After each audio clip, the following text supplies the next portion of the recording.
All right, welcome. Thank you. Thank you for coming tonight. Please be seated.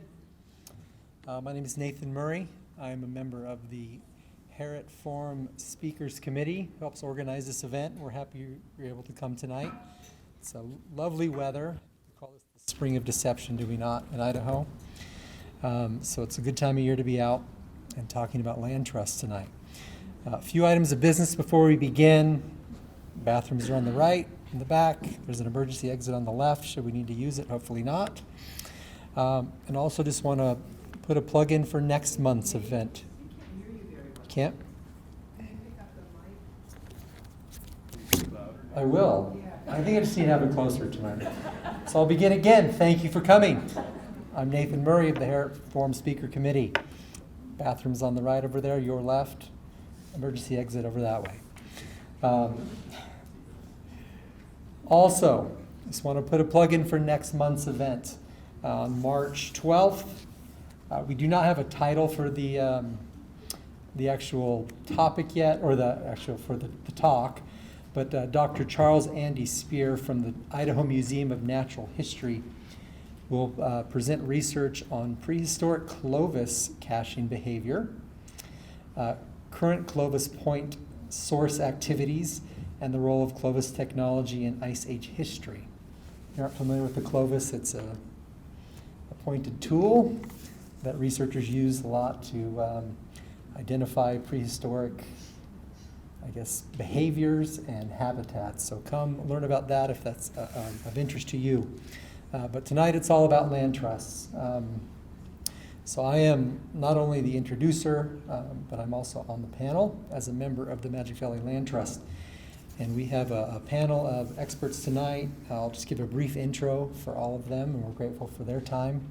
And they're going to tell us a little more about, just kind of give us a rundown of what land trusts are, a background of how the Magic Valley Land Trust was formed, and then why we need some of these activities happening here in the Magic Valley. So we're going to hear first from Mark Davidson, who is the current executive director of the Blaine County Recreation District. But his talent has really been working and protecting Idaho's fish and wildlife for over the last couple decades. He's held positions with the Nature Conservancy and Trout Unlimited, but he's actively involved in projects in the Silver Creek, the Lost River, and the Upper Salmon River watersheds. And has really have a great background in some of the, and he's also done a lot of work in the Lemhi Valley. Next person I'm going to introduce is Deb Wilson, who's no stranger to this campus, who spent a couple decades as the head of the CSI Foundation. And the Magic Valley Land Trust is lucky to have her since her retirement. She's given her time and efforts in order to help us get our name out and fundraise and just generally organize as a group with her expertise. David Anderson is also up here. He's kind of the brains of this panel probably, knows the most about soil and water. He is currently with the American Farmland Trust as the Idaho Program Manager. His background is in hydrogeology, where he's done a number of projects representing, companies in mining and in energy and the real estate development, but he's currently here in the Boise area representing projects in Idaho. And then my name is Nathan Murray, background in planning and development, currently with the Idaho Power Company, and just happy to be a part of this group. So we'll get going, and so we'll start with Deb. Actually, we're starting with Mark. Oh, we're starting with Mark. Okay. Oh, and then one more thing. I forget, I wrote it down. Melody has a petition for open primaries. So if you'd like to see her, would you raise your hand? You can fill out the petition that she has here this evening with her.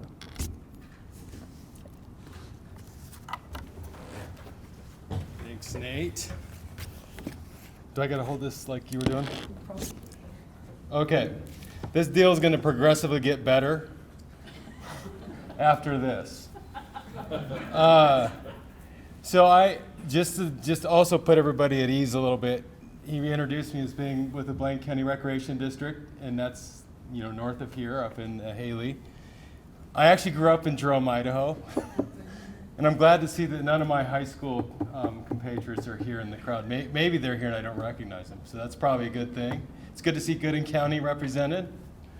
And it's good to be in this building. I was telling Deb that my wife was I think they called them docents back then. She was in elementary school. She's from Twin Falls. You probably know her. Her name's Jenny Emery.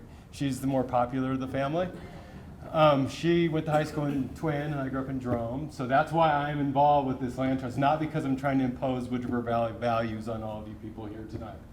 I actually share some of your values. Some. Just kidding. So I'm going to try to give you a brief overview of land trusts.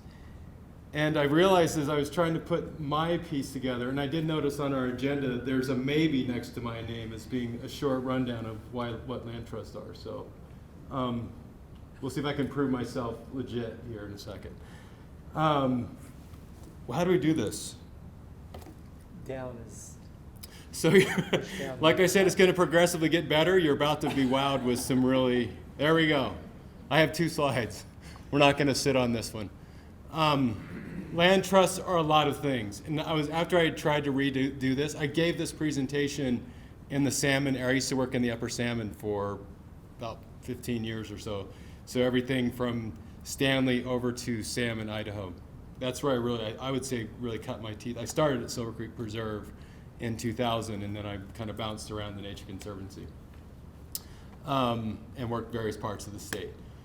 But when I was in the Upper Salmon, I gave a very similar presentation to this.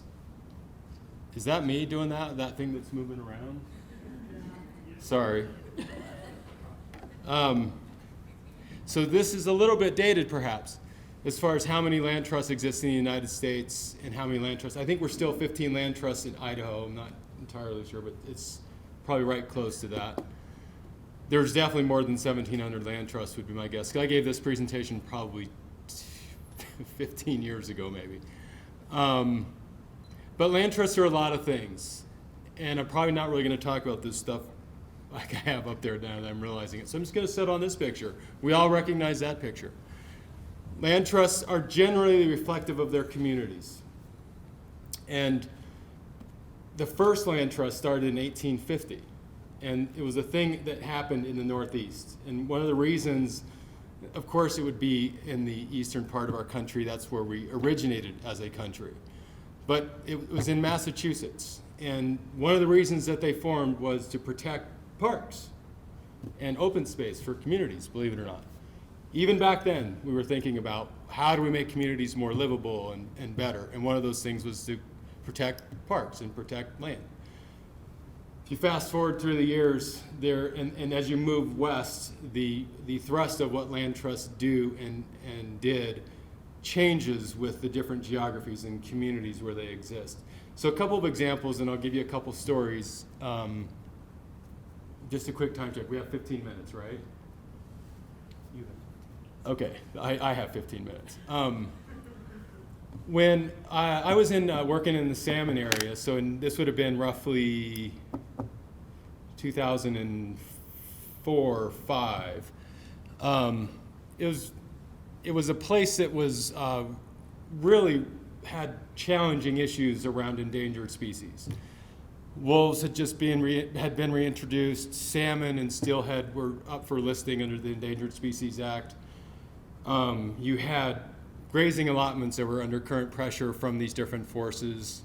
There was a lot of fear at the time that the community was changing rapidly. They were losing farmland and ranch land. And for any of you who have been in that salmon area, you know these are rural communities. Custer and Lemhi County are very rural communities. They're 94% public land, so there's a lot of open space. But the little private land that they do have is really important to those communities because they're central to those ranching economies. They lost their mining. I shouldn't say they lost it. Mining comes and goes still, but in the forestry industry, the wood products industry had really declined. So there was a lot of fear about what are we going to do to protect our community and protect what we see as things that we value as a community. So there was a group of landowners that formed, or that wanted to form a land trust. And they didn't know what they were doing. They're ranchers. They knew how to do ranching, and they knew how to be community members, and they thought, well, maybe if we band together and we look for support to start a land trust, maybe we can get one going. So I was at the Nature Conservancy, and what I did with the Nature Conservancy was to help these kinds of organizations, just like David Anderson's going to be helping us, and you'll hear from him in a second. But it's important to have multiple things happening to get one of these things off the ground. So I was in a position to bring some of the resources from the Nature Conservancy to bear on what the Land Trust is trying to do. Well, we had some great meetings and we had some early momentum. So we show up one spring and we're like, we're going to have a forum. And we're going to invite all of the landowners, because there was this, again, this fear about development taking over. And you know, at that time, the internet was just starting to take off, and people were going to work remotely everywhere, and that was coming, you know, and people were freaked out. So we thought, let's get a meeting together, let's start to share like what is a land trust and try to educate people about what a land trust is. It just so happened that it rained the day that we were going to have our meeting, which was the best thing you could have happen because everybody had their hay down. So what are they going to do? They're going to show up to a meeting. So we had a room of 100 ranchers, literally, in the Elks Lodge in Salmon. And I was terrified. This was like one of my first big public meetings, and I had 2 strikes against me right off the bat. Nature Conservancy, Wood River Valley. And I was like, I didn't think I was getting out of there alive. It ended up being a fantastic meeting, not because of the Nature Conservancy's presence. It was because the community showed up to hear about things that they cared about. They saw their peers on the stand talking about things that they wanted to have protect. And as a result, that land trust formed, and it's still thriving today. And they focus on things that land trusts focus on: protecting open space, helping farmers and ranchers come up with tools to improve their farms, whether it's through conservation practices or integrating with the local conservation district or the NRCS or whatever part of the alphabet soup that exists in the federal government to try to get programs to help them get things done on their property to help it be a more viable piece of property for their needs. That's an example of what a land trust meant to that community. And at this point in time, there's tens of thousands of acres of land that are under easements, conservation easements, and we can talk more about what that means here in a bit. There's projects that are in place that are helping alleviate pressure from Endangered Species Act. So that enables a rancher to divert water and not be worried about a taking, as it's called, under the ESA, because they get protections from doing kind of conservation actions that protect those fisheries. So that land trust there formed, and it serves that purpose for that community. Now it's expanded to do other kinds of things. In other parts of the state, or even here, I would just say, you might not be aware, but land trusts have been active in this valley, not only from our, Deb will talk a little bit about this, so I won't steal her thunder, but some of the land trust work happens at a national level. There are national organizations, be it the Nature Conservancy, American Farmland Trust, and the one that I'm going to refer to here is the Conservation Fund. So I presume everybody in the room is familiar with the Minidoka, the Hunt internment camp over here outside of between Jerome and Eden.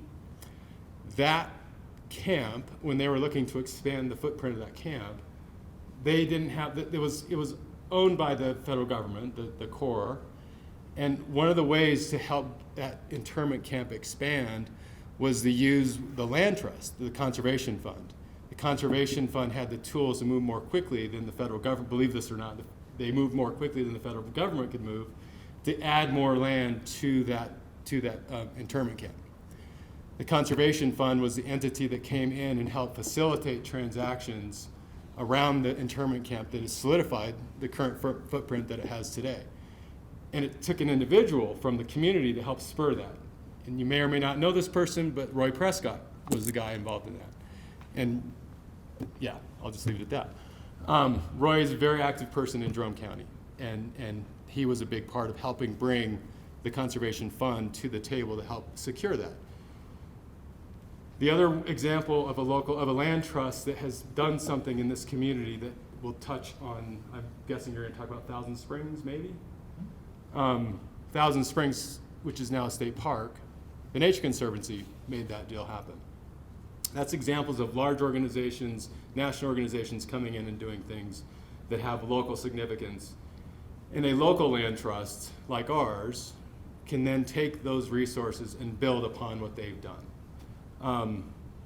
I can't help but single out Cooper Brasi because his family also has a project where a land trust, they just have a farm right out here outside of Shoshone. Land trust can help farmers attain some of their goals. And we won't get into all the specifics of it, but it's essentially through a series of conservation transactions that allowed Cooper's father and mother, Fred and Judy, to essentially buy that property from the owner who had it previously. I'm simplifying this a lot, Cooper. But that's example of the kinds of things that a land trust does. This happens all over the country. Every day there's creative things that are happening and creative solutions that come forward through a local land trust, but it happens because there's community support. It doesn't really work without the community being a part of what a land trust does. And that's really the message that I want to impart to everybody about a land trust, is that it's a reflection of the community, it exists because the community supports it, and that's how we make our work happen. And I think I'll just leave it at that, and we'll probably have questions. Thank you.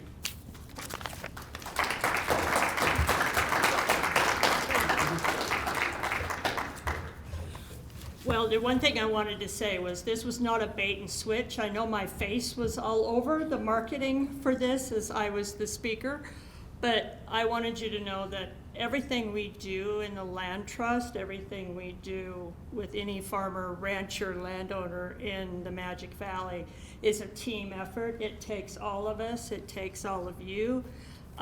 This is wonderful work. I knew nothing about it when I got involved, but we'll get to that in a minute. So how did the Magic Valley Land Trust get here? Did you run off with the clickable arrows? Okay. Okay.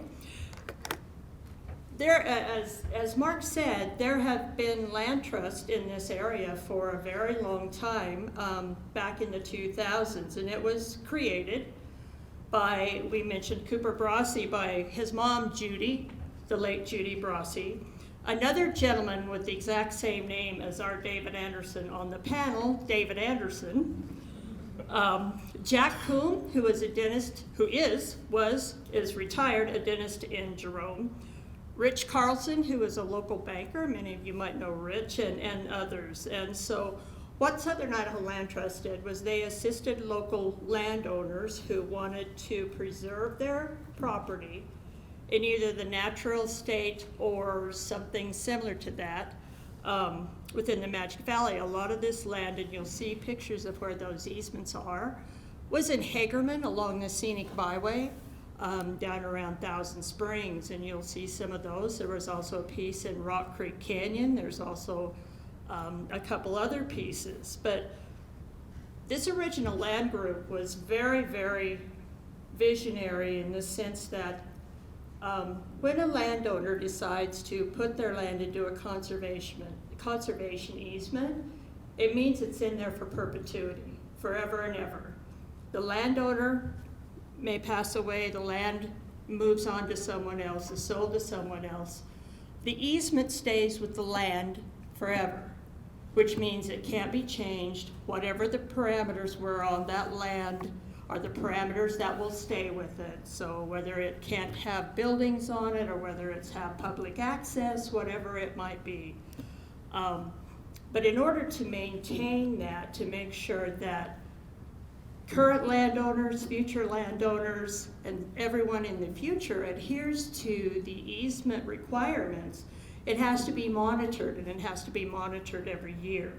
And so this group was visionary enough to know they needed to raise endowment money in order to have enough money to spin off to pay for that easement monitoring every year. So they were the first creators, the first organizers of what's now known as the Magic Valley Arts Festival, which is down every summer on Ritter Island and down in Thousand Springs Park. And the money from that generated this endowment, plus the operating money for Southern Idaho Land Trust to be able to help farmers and ranchers and other people with scenic property keep those in easements. So they used this to monitor their easements, and as their board began to age, they wanted to make sure that their work was continuing on, and they were having a difficult time at that point finding people to come on the board to continue their work. So as many of you know, I was the executive director of the CSI Foundation for a long time, and when I retired in 2020 in the middle of COVID, I kind of thought, well, I think I'll become a consultant. And so one of my first jobs locally was I had a call from the Idaho Coalition of Land Trusts, which the Idaho Coalition of Land Trust is basically the mothership for all land trusts in Idaho. It's the place where land trusts go to get their education. It does lobbying on behalf of conservation rights for all of the land trusts in Idaho. And I was approached by a gentleman by the name of Will Whalen, and he said, would you do a feasibility study in the Magic Valley? Would you talk to people to see if there's enough interest to keep this land trust going? Because during this interim time when southern Idaho was not as active as it used to be, the Wood River Land Trust, which is our neighbor to the north, was fantastic in helping to monitor the properties down here. So there was never a loss of monitoring, there was never a loss of the momentum. They just needed new board members. I did a series excuse me, of interviews with probably 35, 45 people in the Magic Valley over the summer of 2021, and the answer to the question of what makes the Magic Valley special to you, what is the magic in the Magic Valley, and are you interested in keeping that? The answer to that was a resounding yes. And so the next thing I asked them was, great, do you want to be on a board? And luckily for me, many people, not many, but a few people stepped up. And a lot of them are in the audience tonight, and we are the Magic Valley Land Trust Board, and I'd like to ask our current members to stand up, if they would. Rich, Brent, if you'd stand up. Rich Bubb is our president. Carl Ruprecht is our vice president. Britt Renke in the back row back there. Thank you. He is on our Land Trust Board. Our wonderful coordinator is Tandis Crane. Tandis's full-time gig is working for CSI, but we conned her in her spare time into being our coordinator. So she helped. Everything you see that's great about all of this was Tandis. Everything you see that screws up was one of us board members, probably. So anyway, I did this feasibility study, and then I flunked consulting and joined the board because I fell in love with the mission and the mission statement that you see up there, and I won't repeat it for you word for word. But our goal basically was to continue the great work that was started by Southern Idaho Land Trust. And Southern Idaho Land Trust very willingly handed over all of their assets, which included a close to $100,000 endowment, plus management of these 7, I believe, easements. And so we took on that to not only take care of those easements from here into perpetuity, but to also help create new ones as should come to us. We are not an organization that goes out and stops by a farmer's house and says, or someone who has a great piece of property and says, that ought to be an easement. We are non-governmental. We are not supported by any federal monies. All of our money comes from donations and or from grants we write. And so everybody who comes to us wants to have a land trust. And our main focuses are, we want to create healthy and sustainable waterways. We want to promote valley-wide land use that accepts the planning that accepts growth, but we'd rather see growth go up than to sprawl. We want to conserve farmland, watersheds, viewsheds, and migratory corridors. We want to sustain a strong agricultural base that balances economics with clean water and clean air. And as I've told other people before, we live in a very, very magical place. When you look around you, there's the canyon, there's the sagebrush, there's the South Hills, and we want to make sure that those stay for future generations, that they're not lost as development seems to go up around us. And we want to also say that we're not anti-development at all.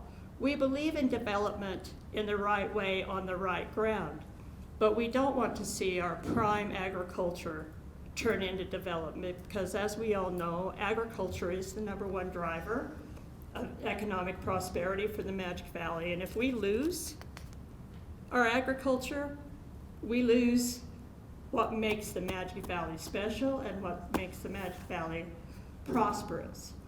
So in order to, as Mark said, to do our work, we have joined with partners, we're working with other land trusts. One of the things we just recently did is there is a National Land Trust Alliance for the entire United States, and we wrote a grant to the Land Trust Alliance in partnership with the American Farmland Trust to do a project, and we were funded. And so we're now grateful that we're starting on this project with our other David Anderson, which gets really confusing in board meetings when which David Anderson are we talking about. But it's my pleasure to introduce David Anderson of the Farmland Trust, and he's going to tell you a little bit more.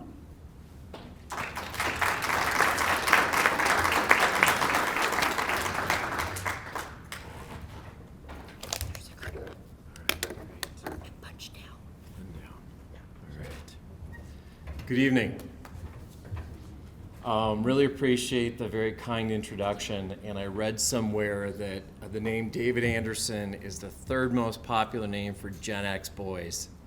So there's a lot of us out there, The fact that I have to get a new credit card every 18 months is probably an indication of that. So, well, thank you very much for having me, and pleasure to be here. David Anderson, I'm the Idaho Program Manager for American Farmland Trust. We are a 40-plus year nonprofit. We got our start in New York, imagine that. But 40 years ago, New York still had a very robust ag industry, especially upstate, not too far outside the city, in fact. But they started seeing their explosive growth 40 years ago, and there was a real strong call for being able to protect farmland, and that was where American Farmland Trust was born. So we've worked our way across the country, went down Mid-Atlantic through the Midwest, jumped over the Rockies to California, and then we've worked our way up here to the Pacific Northwest. And then with, I'll tell you about a study we did here in a little bit, but about 5 years ago, if you all know, I mean, Idaho was discovered, right?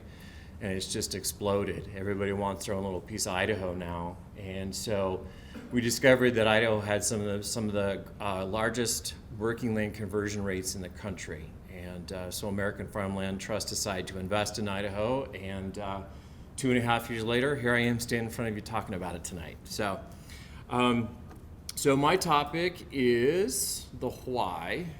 Do I point this way? Yes. Maybe it's this way? This way? You're down. There we go.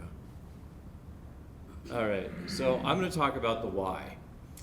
We need to protect our working lands in Idaho. And so far, you've been hearing from the rest of the panel tonight in the area of things that are really important: protecting our open space, protecting ecosystem benefits, protecting visual values. I'm going to spend a little bit of time talking about the economics of why we need to protect working lands. There we go. So American Farmland Trust, we have a study that we call Farms Under Threat. This is a multi-year study where we took 15 years of lagging data from the USDA National Agricultural Statistics Survey. For the farmers in the room, you might be familiar with this survey. USDA sends it out every 5 years and asks a whole lot of questions. But one of the things they ask is, did you sell your land, and why?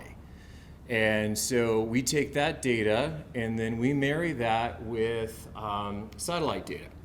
U.S. Geological Survey flies a satellite over Idaho about 4 times a year, and it measures what's called reflectivity. And that's what you're seeing there in those maps right there. That's the Treasure Valley. So Boise is the big blob to the right, and then Nampa Caldwell is the blob to the left. And the image on the left would be the oldest of those images. And so if you notice, those blobs are starting to grow, right? And they're starting to grow together, especially if you notice how quickly Nampa Caldwell are starting to fill in. And you can definitely see how much Meridian is filled in out in western Ada County. So I'm making that arrow move, so I'm going to leave that alone. So what that satellite does is it measures reflectivity off of hard surfaces. So that's going to be like rooftops, asphalt, and concrete. And it measures the change of that every time it passes over. So when we put all that information in the model, then we're able to estimate what we call a land conversion rate. And so here in Idaho, those results are still the wrong way. Here we go. So right now we're estimating 113,000 acres plus are going to be converted to non-ag use between now and 2040. So just to do that math for you, that's over 10 square miles per year right now of our working lands are being converted.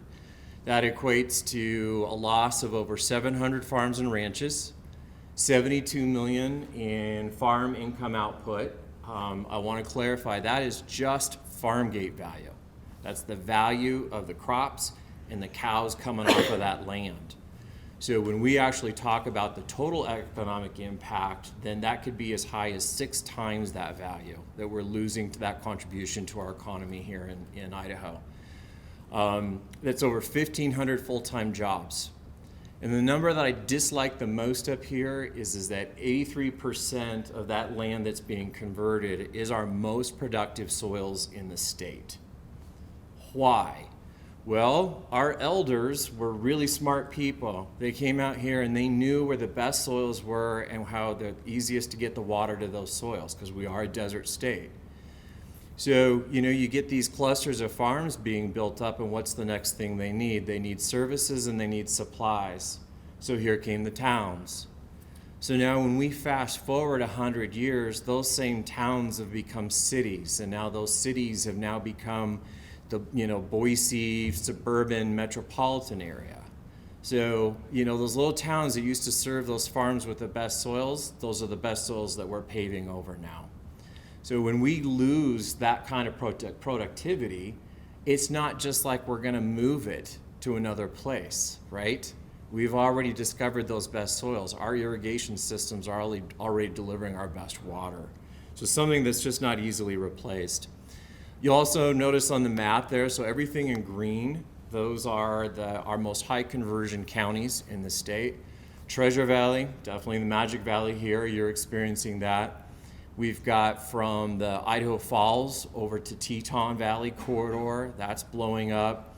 It's Jackson has gotten so expensive that it's actually, a lot of the service industry is now having to move over into Driggs in the Teton Valley, so that's driving a lot of that growth. They're having their own version of the Wood River Valley thing going on. Panhandle, right? Gorgeous area. Everybody wants to retire there. And so what's going on in Bear Lake County, right? Well, think about it. Bear Lake is Idaho's own little Tahoe. And so you've got all of that wealth on the I-15 corridor on the Wasatch Front, and everybody wants their little second vacation home on Bear Lake. So just gives you a feel like where that's happening in the state. Let's see if I get this right. Okay. So forgive me for the next 2 slides. I'm going to spend a lot of time talking about Canyon County. And the reason that is that if you remember from that map, right? Ada County, sadly, Ada County has, this is shocking, but we have less than 4 square miles of production scale ag left in Ada County. Ada County's baked. It's done and gone. And we're now exporting our growth next door to Canyon County. And so we're in the process of doing a Hail Mary over there to do our best to protect. And so a lot of my last 2 years' attention has been focusing on there. And one of the things that we were able to do for Canyon County is the county commissioners were evaluating their most recent comp plan update. And there was anecdotal evidence about, well, yeah, when we convert a farm, we lose that income, but, rooftops means more taxes, it can't be that bad. I was like, hold on a second here, we can figure this out. So clock was ticking. They wanted to make a decision on that plan within like 3 or 4 months. And so we have economic models out there that we can use, but they take a lot of time and a lot of resources to do the input. So I thought, you know what, how can we do this simple and just get a baseline estimate? So if you remember, I said those land conversion rates we calculated. Well, in Canyon County, of that 10 square miles that we're converting statewide, over 2 of that is happening in Canyon County right now. So we were able to start there. We looked at the top 12 crops being grown in Canyon County. For those that don't know, it's home to our seed industry in the state, and actually only one of 6 seed industries worldwide. Very, very valuable.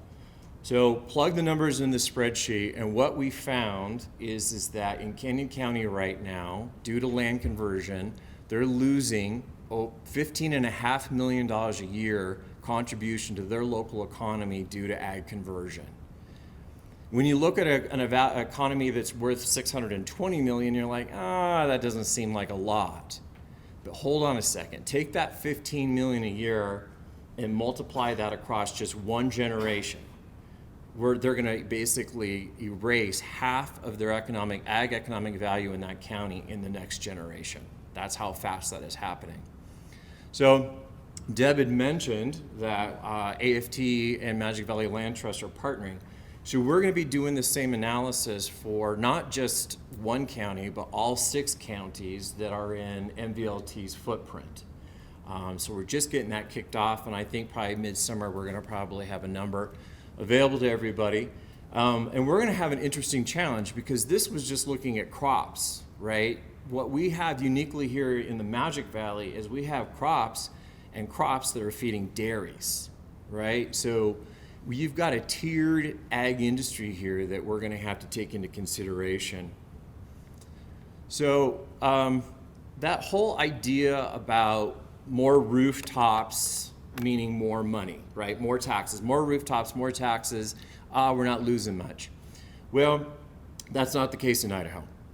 Our legislature about a decade ago, in their wisdom, I think in an effort to act as a governor on growth, said, well, you know what, we're going to prohibit our local governments from enacting what are called local option taxes, otherwise known as sales taxes at the local level.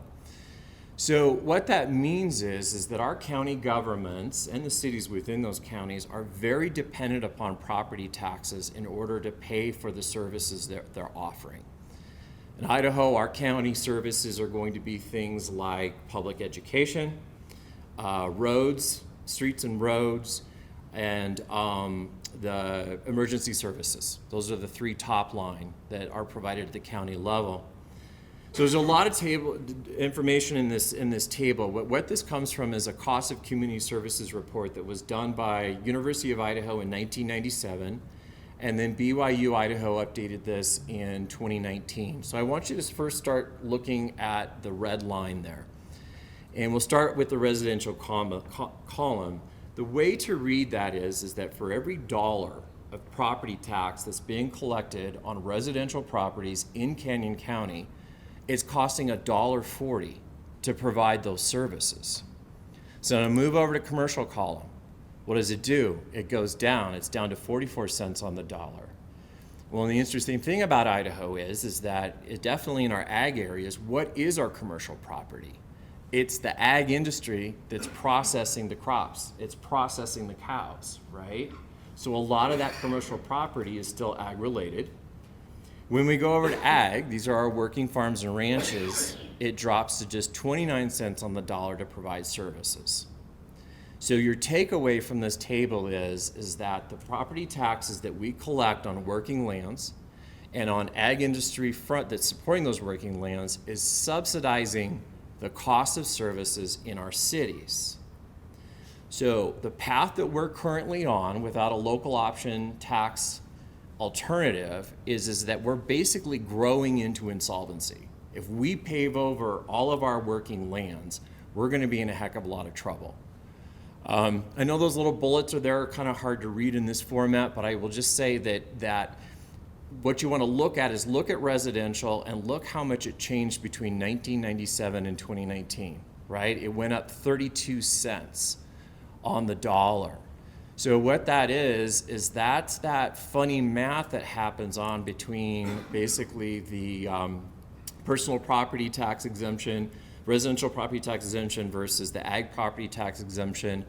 Our public schools, we keep hearing, they're ranking behind, and so it's costing more to provide just a basic education.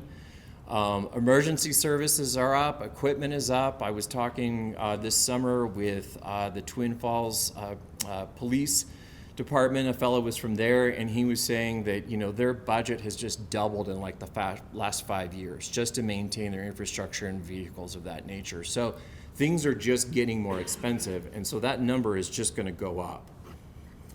So I think that I have my last slide here, and so one last little data point for you, and that is that currently in the United States, 40% of our working land, so that's going to be farms, ranches, and working forests, are owned by somebody 65 years or older.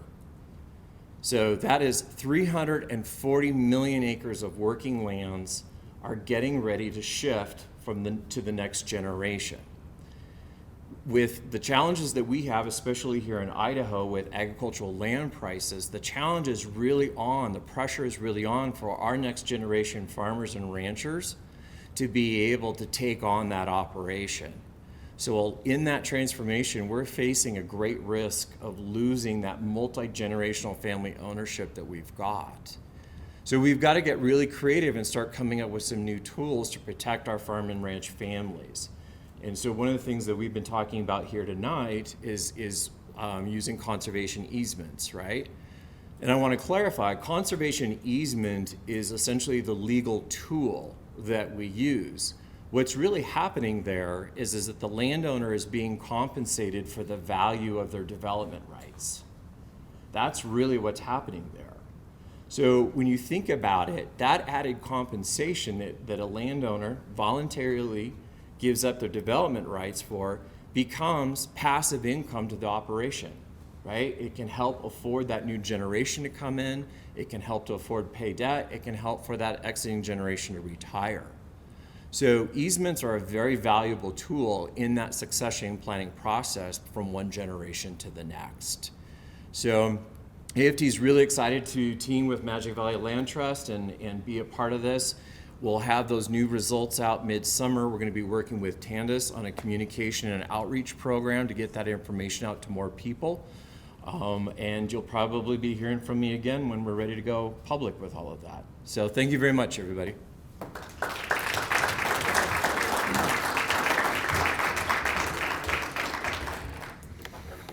Okay, I just want to express appreciation again for everyone coming tonight. I said this before in other forums. I think it does mean a lot that people show up to things like this. One of the beauties of living in this area is that clubs and service organizations still matter.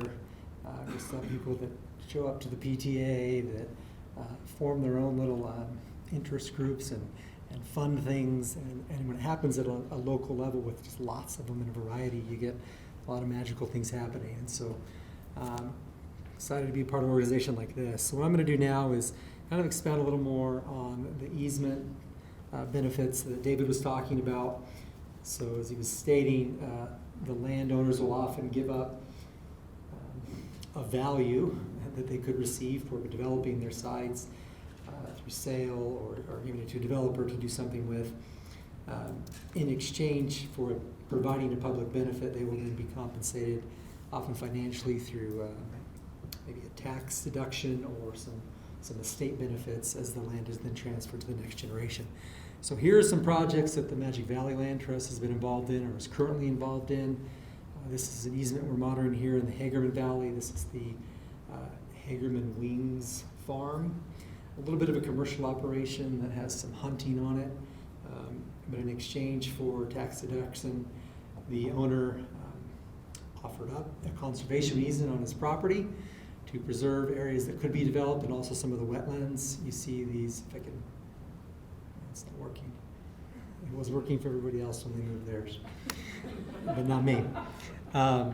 there's subdivisions that are encroaching there at the bottom of the image.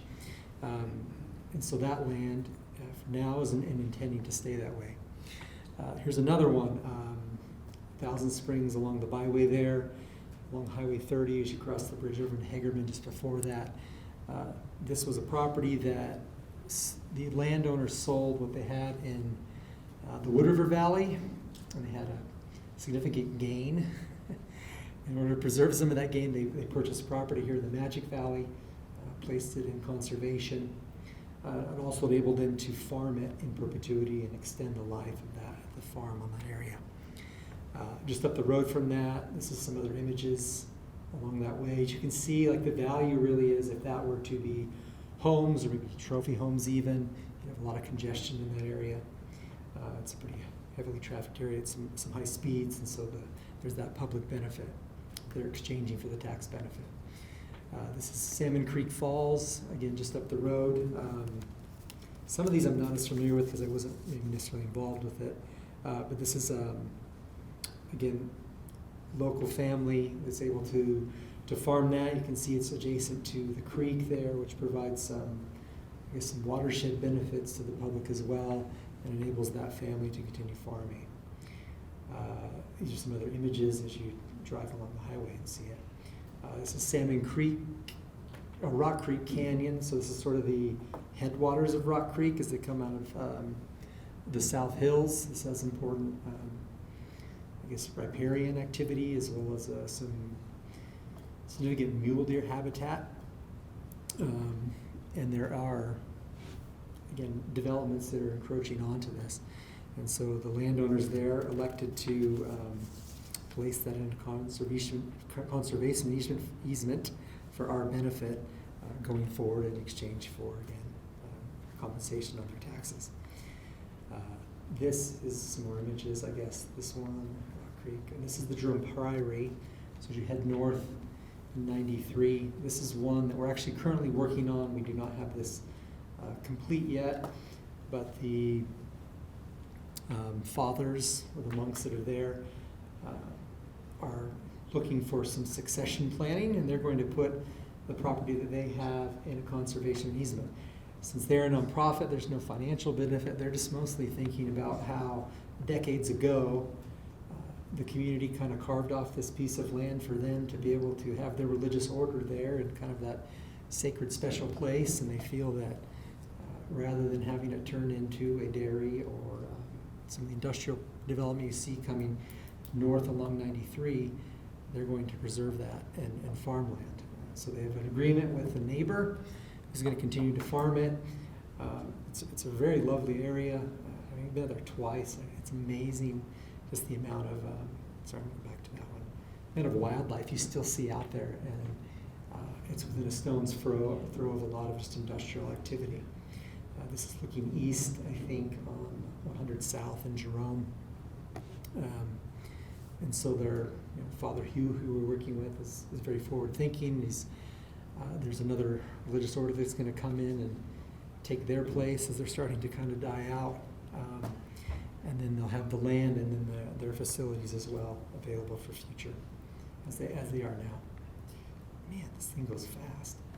So this is a farm in the Glens Ferry area. It's kind of on the edges of where our boundaries go. We don't go all the way into Elmore County, but this is on the edge, so we decided to have this as a project. So I-84 is there on the bottom part of the picture. Maybe you're heading back from Boise to the Magic Valley area, just on your right before you pass the bridge, just past Glens Ferry. That pivot there kind of in the center is the land we're talking about. The family is desiring now to kind of transition to their fourth generation of operators of that farm. It also has some historical significance, as is the site of the original Glens Ferry, sort of homestead, I guess, that was there, that you can still see the pillars poking out of the river. And so they're going to create an agreement where they carve off some small lots for their family to build some homes, but then that'll continue to be farmed with the financial benefit they get from the tax deduction. This is some other just aerial of that right there at the bottom part. It also backs up to some BLM land. And you can see just the amount of growth kind of encroaching it. The farmer's been approached a number of times and had some pretty sizable offers, but doesn't really want to sell. So we're hopefully enabling them to be able to keep farming that property. That's another image of it. And the last one we'll look at is the Lechner property, also out there near the South Hills. This is, again, a beautiful piece that has development encroaching it. Lechners are kind enough to want to have some wildlife habitat and some public access easement. Hopefully, we're still sort of working on that, negotiating how that agreement's going to be laid out. But this property will remain in open space as well for some of the amenities that it provides to not only wildlife, but some of the flow towards the creek and so forth. And again, another image in that Cottonwood Creek area.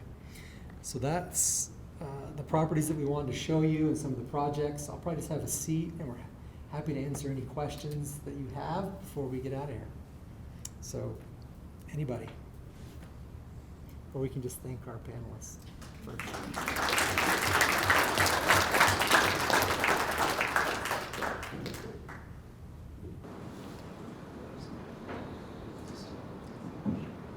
So I forgot to introduce a couple of friends here tonight.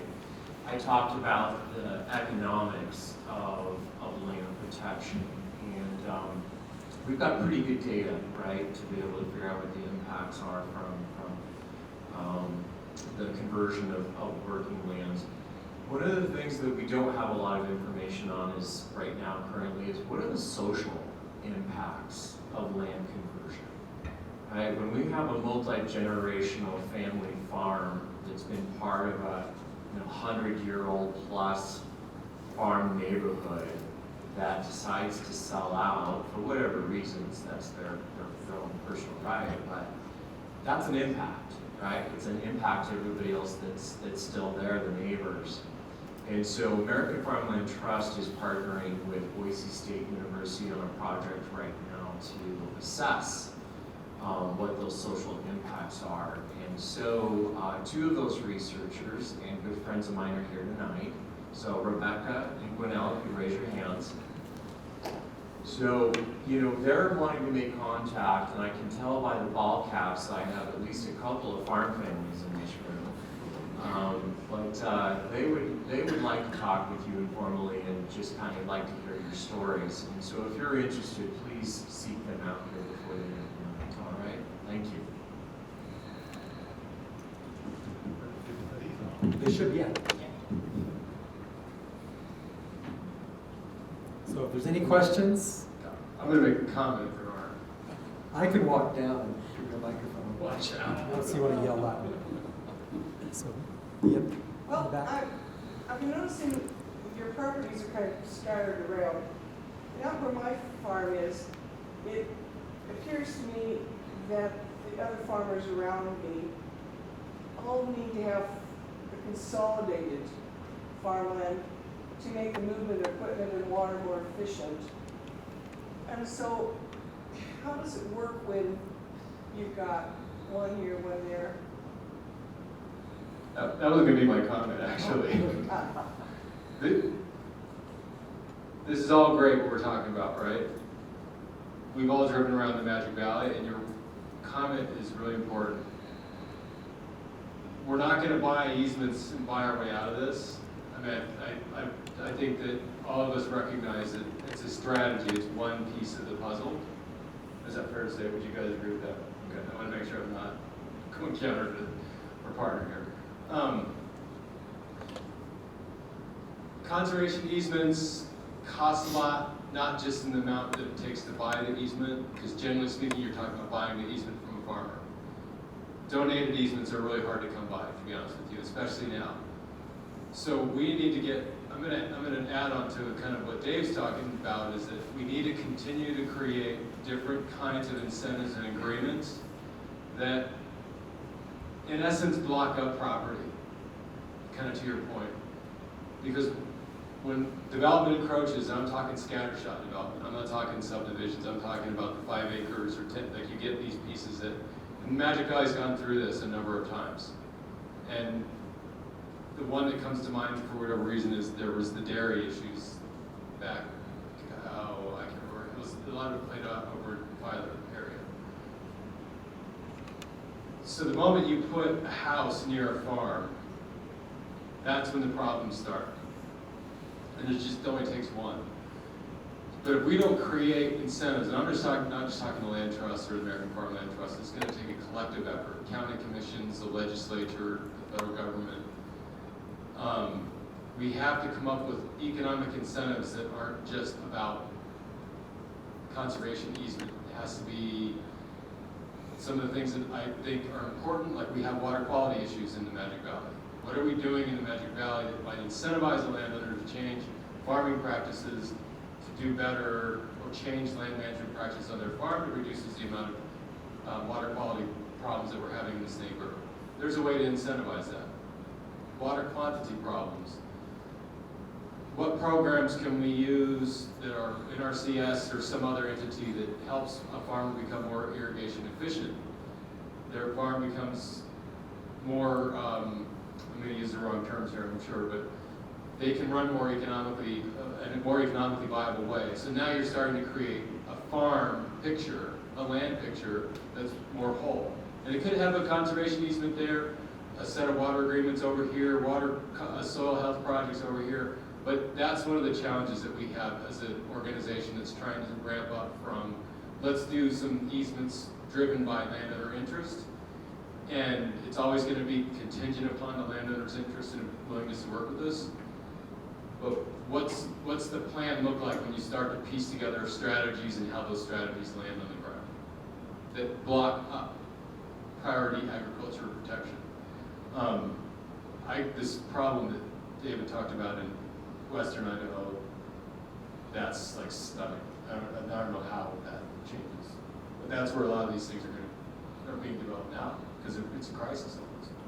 About that. So I have a question. When you speak of Magic Valley, does that include Mendota, Cache counties as well, or areas in this area there as well? Because we're a small land trust and we are cognizant that we can only do so many things, the area that we basically cover is we're calling from King Hillish, which includes the property that's just across in Glens Ferry, to Milner Damish. So, Yeah, you could get good at being cash in there. yeah, You and can see Milner from it. you can see Milner. And as we grow as an organization and as we grow in what we are able to do, then we'd like to bring in more Mini-Cache, more areas that way. There is a land trust in the Pocatello area. It's called the Sagebrush Steppe, STEPPE Land Trust, and it runs down to American Falls or so, which leaves a little bit of barren land right there, or not covered land as far as land trusts from probably Mini-Cache, Albion down to the Utah line, kind of down in there. So that's a kind of a gray area that if a project came along, we'd sure talk to them about it if that's something we could do. Going up to King Hill, we'll go probably up as far as Lincoln County to the north, but then Wood River Land Trust covers a lot of that area down there. And so we're trying to make sure that we don't bite off more than we can chew and do it well. But yet if a project comes to us, and even if they're in another land trust area, which Glens Ferry, basically Elmore County, is part of the Treasure Valley Land Trust, Ada County Land Trust up in there. But because the land is closer to us, the land trust up there said, you guys should talk to these people because it's more in your area. The one thing I think we're really cognizant about is that we're a small board. we want to do things well and we want to do things right. That's why we've been in existence about 1.5 years, almost 2 years, and we're talking 3 new projects with also learning how to monitor the others that we have. And so this is my very not veiled plea for new board members. If you have an interest in working towards the goals that we're working for, we'd love to talk to you. We'd love to have you join our board. Or if you don't want to commit to being on the board, we are also with the program that or the grant that we're working with David on, standing up an advisory committee that takes a look at our projects and the different things we're doing, including water work and different things, and helping us understand, are we doing the right thing? Are we missing the point? So if you're interested in that, but that's kind of our ish, is King Hill-ish to Miller Dam-ish.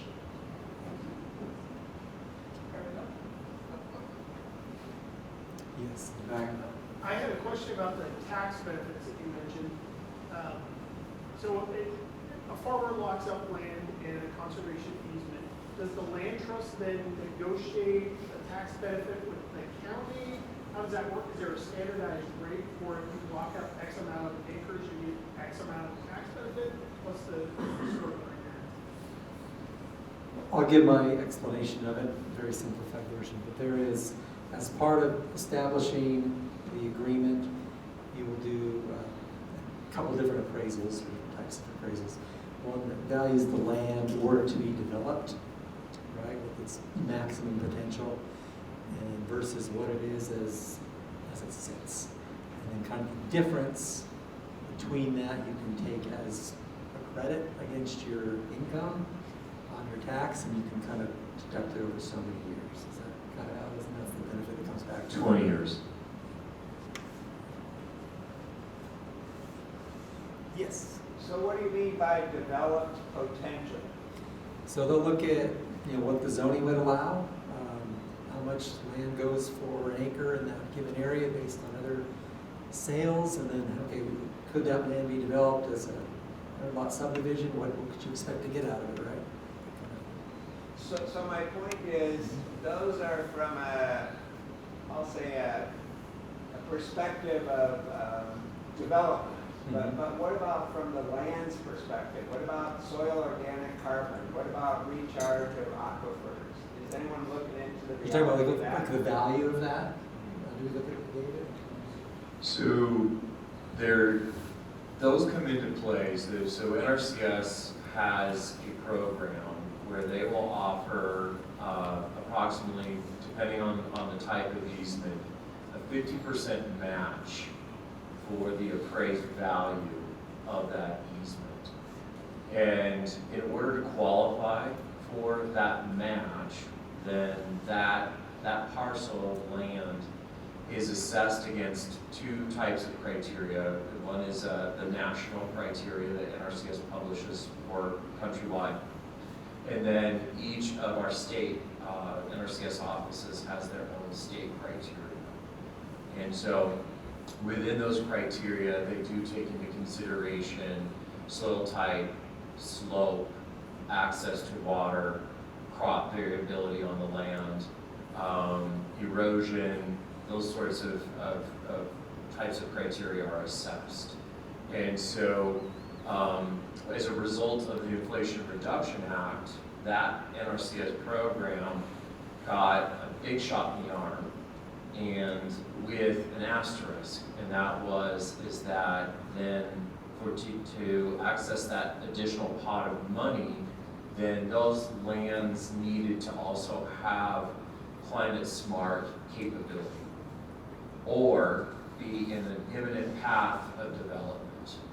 So we, in this last year fiscal year, a project was approved in the Middleton foothills over in North Canyon County because it had really good soils.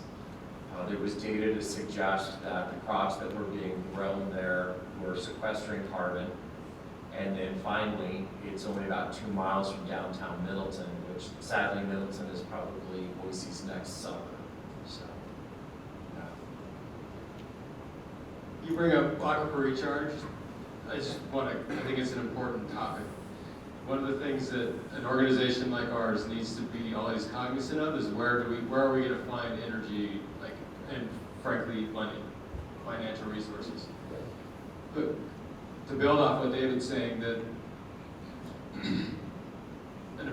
an easement process is based on the land's highest and best use. That's the starting point for making any deductions, whether it's tax or you pay for it. Either way, somebody's paying. But the land, a lot of the land that we're talking about in the Magic Valley is not susceptible to development. This is an agriculture community, and it's not going to change anytime soon. This is my opinion. The board has debated this. I think generally as a board we agree on this point. I'm going to look at everybody for some nodding. But I think generally we agree that that's the case, and that's one of the things we value about the Magic Valley. The state of Idaho has the, I forgot the name of it, the Eastern Snake River Plain Aquifer Settlement. The settlement agreement is a really important tool for us to use, and that is about essentially protecting the aquifer and the water in the Snake River. They essentially are committing millions of dollars, tens of millions of dollars to do this work, whether it's water quantity or water quality. So if it's not going to be an easement, and we're not going to use the easement as the tool, like what you were asking, we can take advantage of. I'm glad you actually brought those two pieces up, because that's an exact vehicle through which we can make a difference on somebody's farm. Aquifer recharge has a value associated with it. The state of Idaho will pay for that value. There are targets that have to be met. I used to know this by heart, but it's like, I think it's 200,000 acre feet or something, yeah. 200,000 acre feet reductions, and then there has to be increases in aquifer health as measured by certain points out in the Snake River Plain. These are targets that we can actually help meet. This comes back to what's the suite of incentives that we're going to piece together, from easements to this kind of stuff. I'm glad you brought that up.